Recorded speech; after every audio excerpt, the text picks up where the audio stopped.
Hello, traders. So today's Wednesday, new comic book day. So we're gonna go through real quick the few books that I was able to pick up today. Um, I've got some books that, of course, that I picked up for resale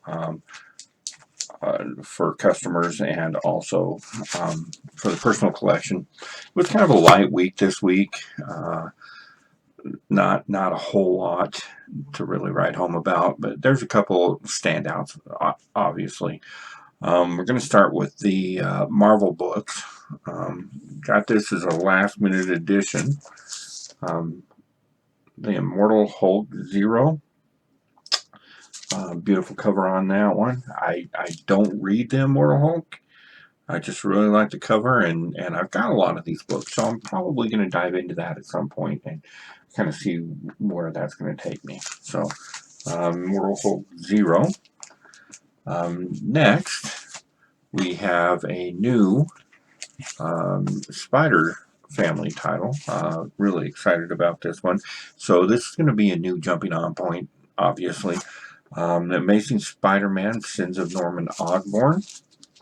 Not really sure what that's all about, but we've got the whole team together. You've got Spidey, Spider-Girl, Spider-Woman, Silk, and I believe that's Miles back there. This is the A cover. And then we also have I believe this is the B cover. Really like this one. The way the lighting and the colors pop on that are pretty spectacular. So it's going to be a new jumping off point for a Spider-Man title. I don't know how many we're looking at picking up of this, but I'm gonna give her a shot. So obviously picked up a few extras of that one. I am grabbing all of these. The Timeless variant by Alex Ross.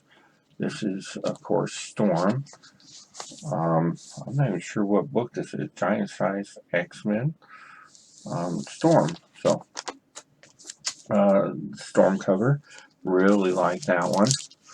Um, as you may or may not know, I'm not a huge Alex Ross fan as a comic book artist.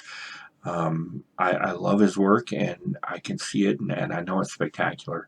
But as far as for the cover of a comic book, it doesn't make a lot of sense to me. I like my comic book covers to be more comic-y, I guess. What's also really interesting is I'm not a fan of virgin variants. I like to have the header. So when I see something like this, to me, that's a piece of art. So um, when I look at it like that, it makes a lot of sense. It's a beautiful piece of work, and I'm glad I grabbed those. Also out this week, another Alex Ross Timeless, Captain America, the Timeless cover. So again, another spectacular book. I know Virgin variants are popular, and Alex Ross is popular, and that's going to go. That's a book. Those are books that are going to have legs well into the future. Um, you may never see those topping $100 a piece on the spec market, but you're certainly not going to find them in a dollar bin someplace. I don't think. Um, Also out new today, we have a new Iron Man title. I don't read Iron Man. I'm not sure which variant I should have picked up on this one. This is the variant. I couldn't tell you. I couldn't even tell you which one.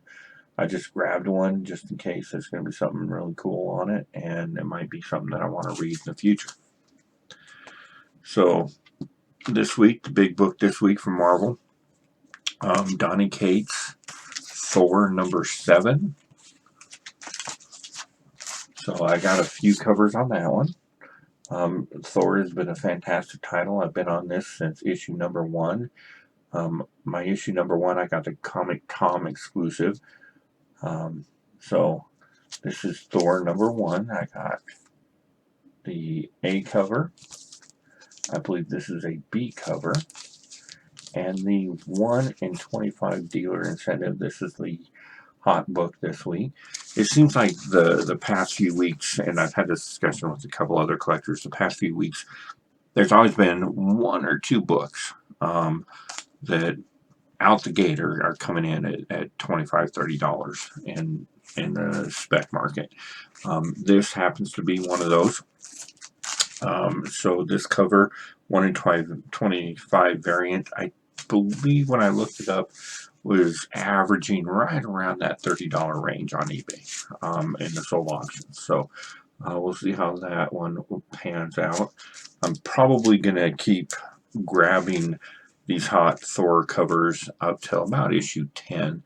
And I've got some really nice variants as it is now. I'm going to keep gathering them together till about issue 10 and do something with 1 through 10 run. And of course, I believe this may have actually came out last week, and I just got around to picking it up. Ravencroft, issue number 5. This is one that I decided I was going to jump on. I picked up issues 1 through 4. I got them all at cover price, minus, of course, my discount at my local comic shop a couple weeks back. So I've got the full run as it is, and so I'm going to be diving into those. Now on to DC. I picked up, I don't really read Justice League. I grabbed this one because of the Death Metal tie-in cover.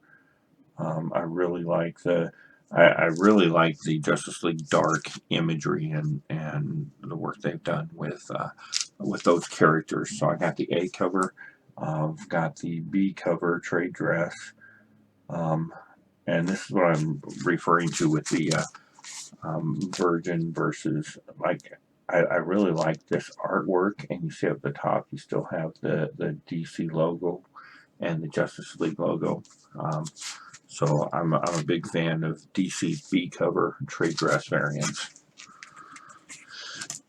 And then next we got quite a few of those. Batman, of course, issue number 99, part 5 of the Joker War. This is where we finally get to see Batman and Dick. They team up again, Batman and Nightwing. So bringing the team back together, I think that it's warranted. I see some Court of Owls stuff going on in the background, some Joker stuff. I haven't been following Joker War as of yet. I'm one of those people that will collect all the available issues before I dive into a title. So I'm going to grab them all before I read that. And I will actually be reading tie-ins as well. I've heard those are great. So we've got the A cover, the Clown Killer B cover. I think as of yet this is probably the best Clown Killer cover of them all. And of course the 1 in 25 Nightwing character silhouette variant. These have been super hot. So far I've been able to collect every single one of these books. I wasn't a fan of them when they first came out, and I can't remember what the first one was. I believe it was Punchline, a character that I'm personally fairly invested in. Don't care much for that cover. These character covers don't really do it for me. I would much rather see something like this that appeals to the 12-year-old comic collector in me. So, but that being said, these are super hot. Another one of those books that are coming in at $30, $35 right out the gate. Next, as we know, Detective 1027 is out this week. It is the 1000th appearance of Batman in Detective Comics continuity. I know that that's up for a little bit of debate. There are people saying it was 1026. I don't know how that's possible. There's people saying it's 1028. I don't know how that's possible. Don't know the particulars, but there's something going on there. These come in at $10 a piece. So I only grabbed a couple that appealed to me because I want to have them available if somebody wants one. And if you're watching this and you're one of my regulars and you want a specific cover, let me know because we can still get them for you. It's not like there's a shortage of these books. Don't run out to eBay and pay an exorbitant price for them because unless it's a dealer exclusive variant, it's really not going to hold its value. So I picked up for myself the Batwoman cover. I really like the visuals of the Batwoman character. So I grabbed that one. Really like that one. And then this super cool Bane variant. My buddy Dave up at Dr. Volts threw this in my hold because he knew. Um, Big fan of Bane. He's Groot and really like the Batman Bane dynamic. So grab that cover, and I'm gonna grab a couple more of each of these. I just didn't get them today because I'm not in a big hurry to invest all that money in books that um, aren't gonna do much higher than what their cover price is. I can see these ending up in that $15–20 range fairly easy, just because of the significance of what it is, and I'm hearing some great things about the stories inside. It is a 144-page book, so there's some significance to it. Well worth your cover price. And then we're going to go on to the indie books that I picked up this week. I was able to get from last week Betty Page #2. I'm not sure how far we're going into the Betty Page thing. I like the covers, obviously. Big Betty Page fan. That Olivia art, and this kind of takes me back to that place. I really appreciate it. Hearing great things about the story, but I think I'm going to wait until I have 4 or 5 of these books held back before I dive into the story. So that's for the personal collection. Also picked up this week from Vault Comics. I've heard some great things about this one. It was shouted out on, I believe, Bueller and Bob, pop culture philosophers, in a few different places. But heavy #1. Typically, the red covers don't do a lot for me, but I really like this one. The artwork's fantastic. Negative space without being obnoxious about it. So kind of have a Lucifer vibe there as well. So we'll kind of see what that one's about. Of course, it's never a bad idea to pick up in this day and age a #1 independent comic, because you never know when that's going to get optioned, right? And then they go through the roof. Next, from Chip Zdarsky and Image Comics, Stillwater #1. Again, you really can't go wrong with a big name like Chip Zdarsky, and a #1 independent book. Good chance that's going to get optioned as well, obviously, if you like to do that. So pick that one up. And then the last book, just because I've always been a huge fan.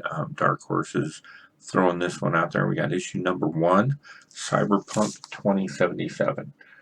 Not a huge fan. I'm going to be honest. Not a huge fan of the cover. That will appeal to a lot of people, I'm sure. Just not ringing my bell. But because it is Dark Horse, because it is Cyberpunk, and of course at #1, I'm going to pick it up. I'm going to see what it's about. I have no doubt that it's going to be a fantastic story. So we're going to dive into that. And then, of course, we've got the New Mutants, True Believers books that came out this week. Of course, that's because of the movie and a lot of interest there. And a couple of the DC dollar books. I think it's always a good investment to pick up the dollar books and the True Believers. You don't have to be as gentle with these as you are with your high dollar books. Even, I mean, I think I would even take one of these over a facsimile edition, just because they're cheap. They're never going to be worth a whole lot, but it's a good way to have these portions of an historic story and give you an opportunity to read those stories without diving into your back issues and what may be a very expensive, very valuable book. So go out and grab yourself some. All right, that was what I have for this week.